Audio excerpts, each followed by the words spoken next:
and Martha Kelly.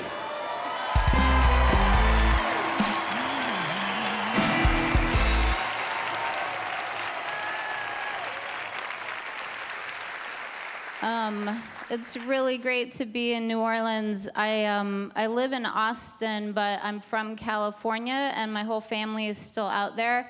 And I miss them a lot, especially my niece and nephew, who are really little.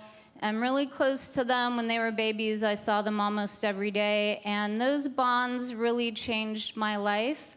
But they didn't change my decision not to have kids of my own.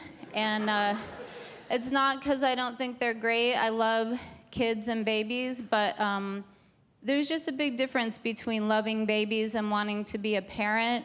To me, those two things are as different as loving roller coasters and wanting to a carny. So, just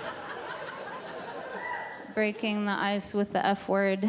But also just, to be clear, there's nothing wrong with making love to someone who works at a carnival, so please don't be offended. One of the 4 times that I've moved from LA to Austin, I drove there with my 4 cats and my dog in the car, and I rented a giant SUV, and I put these big kennels in the back for the cats where I had food and water dishes and litter boxes and blankets. But even with all those amenities, there were a lot of angry accusations coming from the back of the car for a couple hours, and then it just got completely silent. And that made me kind of nervous because I didn't know if maybe they were planning something. So I just pulled over and I called a family meeting, and I just, I explained to the cats, like, I know that this drive across country is difficult, but living in Austin again is gonna make life better for all of us, and there is no in team. So please get with it. A little bit of trivia, all 5 of those pets are dead now, and it wasn't from foul play. They got old and then sick, and then you have to put them to sleep, which is the heartbreaking part of having pets. They don't live as long as we do, but I got another dog and a kitten, and like, you just have to stay on the ride. You can't get off. When they die, you have to just keep getting more pets until you die. And but you do have to put them to sleep so that you have to kill them so they won't suffer. Like, that's your duty. And the first one that I had to do that with, I was not at all emotionally prepared for it, and I hired a vet to come to the house and do it so that my cat wouldn't have to go through the stress of a car ride and an office visit. So the vet came to the house, and I held my cat in my arms, and they gave her the shots, and she went very peacefully, and then the vet left, and then I just sat there with my cat in my arms, crying and holding her for like a half hour. I just couldn't put her down. And mostly I was crying from grief, but there were also a few tears of triumph because she never let me hold her like that when she was alive. So,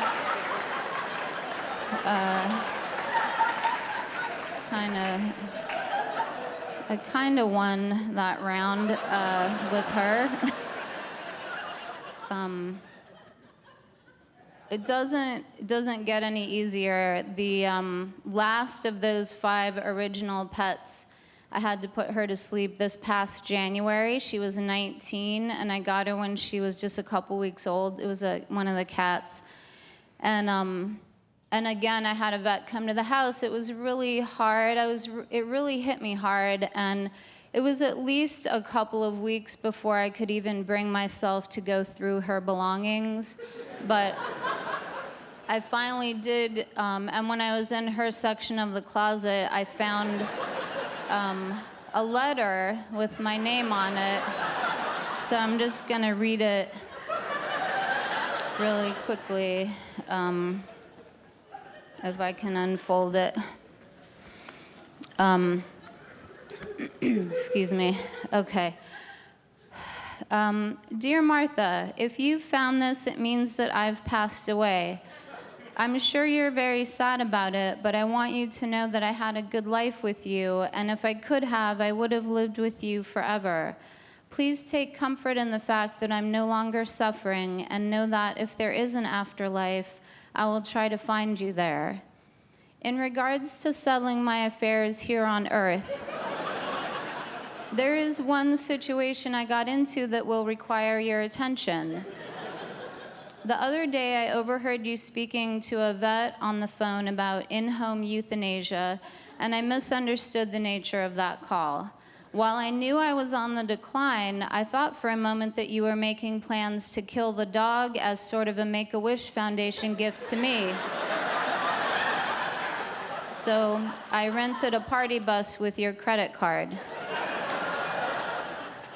Despite leaving you in a bit of a pickle, I hope you will remember me fondly. I know I wasn't a perfect cat, but I loved you with all my heart. In light of that fact, please do me the favor of honoring my dying wish.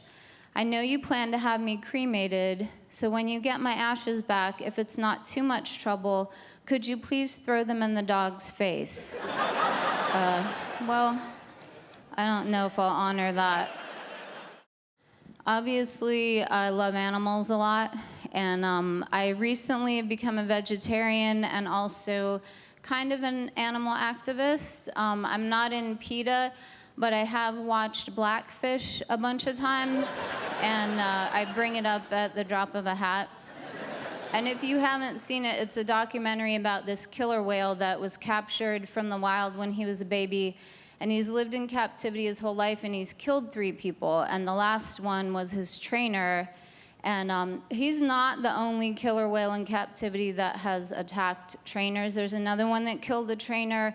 And then there's a bunch of them that have attacked and injured trainers. And SeaWorld has been around for over 50 years now. I just feel like it should be really obvious at this point that we need to stop encouraging these whales to pursue careers in show business because they are super unprofessional, and they should, oh, well.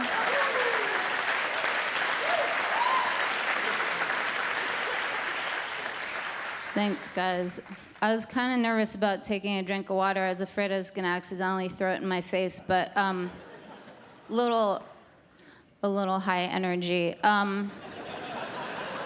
Sorry. I also, one of my other radical ideas about animal rights is I don't think that we should ride horses anymore. I feel like they really hate it. They have to hate it, because if they didn't, then how come we never see horses giving rides to other animals in the wild? It seems like something they would do. It would be super cute.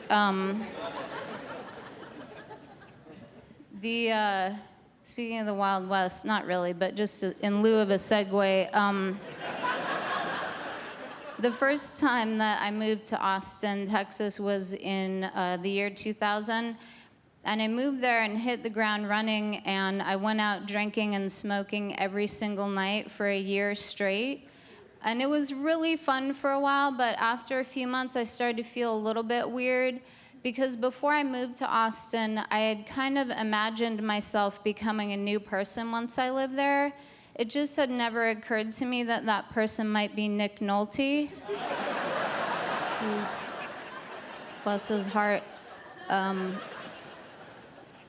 I quit drinking in December of 2003, and I like being, well, let's not get carried away.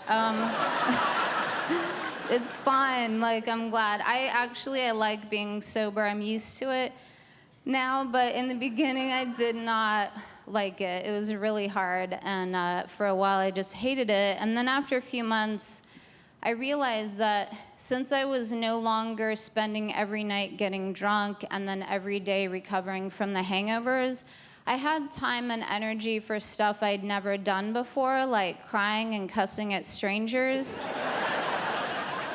So it's fun. I have a twin sister, and she's a writer, and she got a book published, and she's a great writer. I'm really proud of her for getting her book published. I can't read it because it's a memoir about when she worked in the S&M industry, and I just can't read it. I don't mean to be judgmental about it. It's just that we're really different. Like, I would never, ever write a book about my sexcapades. Partly because I'm really private about that stuff, but also because none of the sex I've had really qualifies as escapades. So, can't really do it. I always wanted to know what it feels like to be one of those super organized people. And so a couple weeks ago, I cleaned my whole apartment, and I put all my stuff in boxes, and that felt kind of interesting. So then I went and got a label maker, and I put labels on each of the boxes according to what was inside. And so now I just have this box of razor blades that says Plan B on it. So that's not, it's kind of too much, ma'am, ma'am or sir.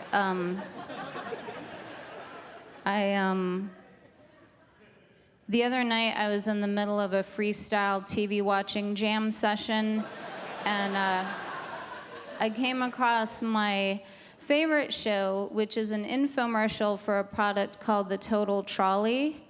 And it's a great product. It's a ladder that when you put it on its side, wheels pop out and you can push furniture on it. I'm not really sure what it does, but the reason I love that infomercial is because of the customer testimonials, because they're all really heartfelt. And the best one is this guy who looks straight into the camera and says, "We use the Total Trolley so much at our house that we've started to think of it as a member of our family." And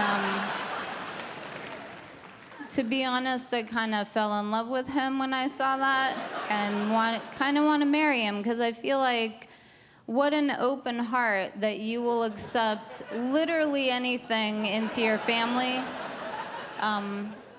But also, I just would love to get to go to their family reunions so I could meet Uncle Total Trolley, and maybe his wife Swiffer Mop would come. That's dumb. I used to work in offices a lot, and the last job I had, I got through a temp agency.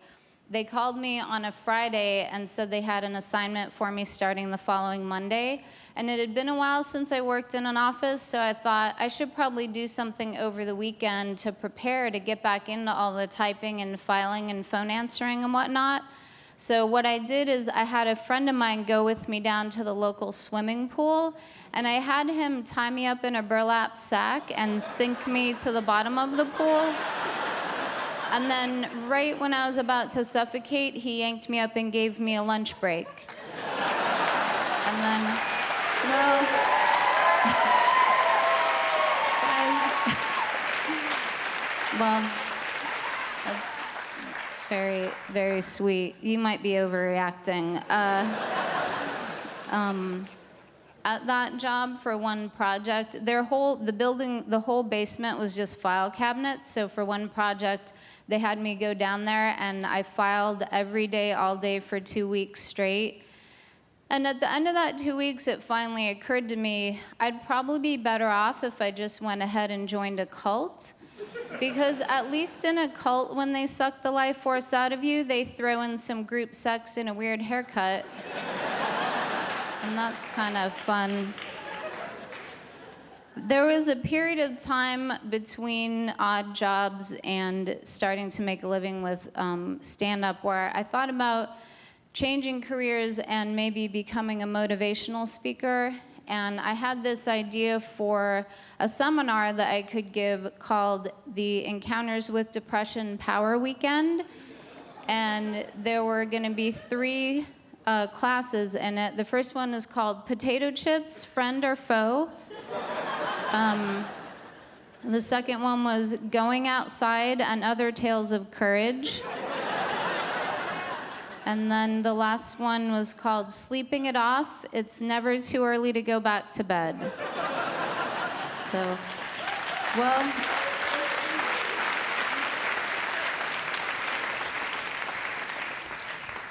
thanks, guys. You might not be able to tell because I'm up on an elevated stage, but I'm actually quite short. And I don't mind being short. It's not a problem. Most of the time, there's one thing that is a problem, which is there's a segment of the population that believes that short adults remain childlike in that we enjoy the sensation of being lifted off our feet. And I feel totally comfortable speaking for every short person in the world and saying we don't like that at all. We don't like being picked up. Do not pick up a fellow adult, no matter how short they are. It's really uncomfortable. It's never like the movies where you're like, wee! It's always like they almost drop you. And then like your shirt pulls up in the back.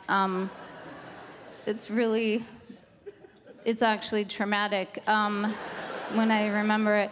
There's one exception to that rule. There's one time where I think it's okay with short people if you pick them up. And this is how that scenario goes. You see someone coming towards you with the intention to pick you up, and it's usually a guy, and it's almost always someone who's had a few drinks. And you put your hand out, you're like, stop, don't do it. I don't want you to pick me up. Do not do that. And he ignores you and comes in and picks you up anyway, and then grunts in pain because you're heavier than he expected you to be. If it ends with a trip to urgent care, then it's totally fine to pick up a short person. Otherwise, don't do it. I grew up outside of Los Angeles and lived in the city for a while when I was a young adult, and I found it to be kind of a scary place. There's just so many people. One scary thing that happened to me is I was at a stoplight, and I used to have an old 71 Volkswagen Bug, and they don't have air conditioning, so I always had my windows rolled down, and I was at this stoplight, and a guy in a car next to me started talking to me. And at first he was talking to me about the car, which I didn't think was a big deal because some people are into old bugs. But when the light changed, I was really relieved, and I tried to speed away. But in a Volkswagen Bug, it's a little difficult to speed away, so he caught up to me at the next light, and he started talking again. And finally he goes, hey, why don't you give me your phone number and we could go out for coffee sometime? And then I thought about it and was like, how about I'll just meet you naked at a shallow grave and you can push me in? That's clearly where we're headed, and we don't need to bring coffee into it. That's what's happening. I haven't seen the new Star Wars movie yet. I heard it's great, and I plan to see it. I like the Star Wars franchise, but I'm a little bummed that there aren't female Jedi. I don't really understand that. Like, if being a Jedi were about physical strength, then I would understand why it's mostly men, because most men are physically stronger than most women. But Yoda is a Jedi, and he's a crippled puppet. So clearly it's not about strength. I was in a minor car accident not too long ago. It was during rush hour, so luckily we weren't going very fast, and this lady rear-ended me, and we both pulled over, and I got out of my car, and she didn't get out of hers. She just leaned out of her SUV and said, "You're okay, right?" And I said, "Yeah, I'm okay." And then she started to get back, just close the door like she was gonna drive away, which kind of made me mad, so I yelled at her and was like, "What are you doing?" And she leaned back out and said, "What's your problem?" And I said, "Well, you ran into me, aren't you at least gonna apologize?" And she said, "Well, I didn't do it on purpose. That's why they call it an accident." And then I was kind of flabbergasted, and I was like, I know what accident means, A, and B, still when people accidentally run into each other, a lot of times they go, "Hey, I'm sorry I hit you." And then she goes, "Well, if you'll recall, the first words out of my mouth were, 'Are you okay?'" And then I said, I do recall your first words, ma'am. And I also have a prediction for what your last words might be, which is, help, I'm being choked, and I kind of asked for it.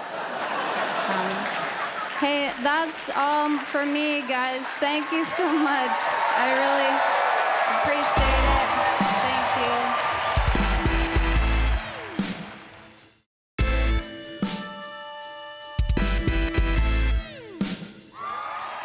Ladies and gentlemen, Martha Kelly.